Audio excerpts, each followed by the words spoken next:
ने ऊँची कीमत देकर कुछ खास मुर्गे के अंडे खरीदे, लेकिन जैसे ही उसने पहला अंडा तोड़ा वह खाली निकला। उसने दूसरा अंडा उठाया, वह भी खोखला। अब अंडे खाली थे। गुस्से में उसने पति को बताया। पति घबरा गया और फौरन बोला, मुझे कंपनी में ओवरटाइम करना है। कुछ देर बाद लौटा और बोला, सब ठीक कर दिया। एमी को समझ नहीं आया। उसने पूछा, कंपनी में क्या किया? पति ने बात घुमाई, मैं तो कंज्यूमर एसोसिएशन गया था सुपरमार्केट से मुआवजा लेने। लेकिन अजीब बात यह थी कि कस्बे में कोई कंज्यूमर एसोसिएशन था ही नहीं। एमी के मन में सवाल उठा, पति आखिर क्या छिपाया है? एमी ने सोचना शुरू किया तो अपनी दिनचर्या अजीब लगी। सुबह 8 बजे कस्बे की सारी औरतें अपने पतियों को विदा करती। 9 बजे घर का काम, 10 बजे मुफ्त योगा क्लास, दोपहर में स्विमिंग पूल के किनारे धूप सेकना। जिंदगी आराम से कट रही थी, लेकिन एमी को सब कुछ बोरिंग और खोखला लगने लगा।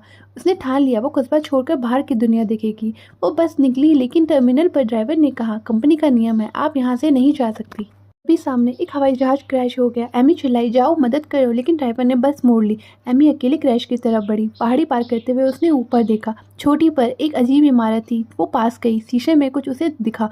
उसने पहले कभी नहीं देखा। अचानक शीशे से लाल रोशनी निकली। एमी को चक्कर आया। वो बेहोश हुई और बेहोश आया तो उसने बिस्तर पर थी, जैसे कल का सब कुछ उसने सपना था। लेकिन इसके बाद जब अजीब घटनाएं शुरू हुई। एक दिन जब वो शीशा साफ कर रही थी, पीछे की दीवार धीरे धीरे उसकी ओर खिसक रही थी। वो चलने वाली थी। फोन की घंटी बजी और दीवार वापस चली गई। फोन उठाया। नई पड़ोसन सवई थी। उसकी आवाज़ डरावनी थी। आधा रोते आधा हंसते हुए बोली, किस पर भरोसा मत करना। से भागने की कोशिश कर एमी सन्न रह गई। अगले दिन उसने दर्पण में देखा। उसका चेहरा बदलकर सवैया का हो गया था। दर्पण में शायवी ने शीशा तोड़ दिया।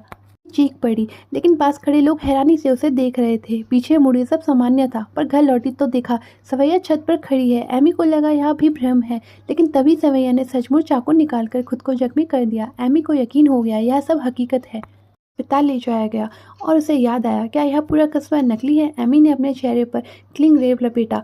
दम घुटने की सनसनी ने असली एहसास दिलाया। पति ने यह देखा और फौरन उसे मनोचिकित्सक के पास ले गया। सारे टेस्ट नॉर्मल लाए। डॉक्टर बोला कुछ दिन आराम करें, लेकिन जैसे ही एमी ने सही का नाम लिया, डॉक्टर का चेहरा बदल गया। एमी को शक हुआ। जैसे ही डॉक्टर बाहर निकली, उसने उसका बैग खोला, सही की फाइल निकाल ली। फाइल में बस एक लाइन थी, प्रयोग में भाग लेने वाली अगर देखभाल ना ले तो कस्बे से निकाल दी जाएंगी। एमी के हाथ कांप गए।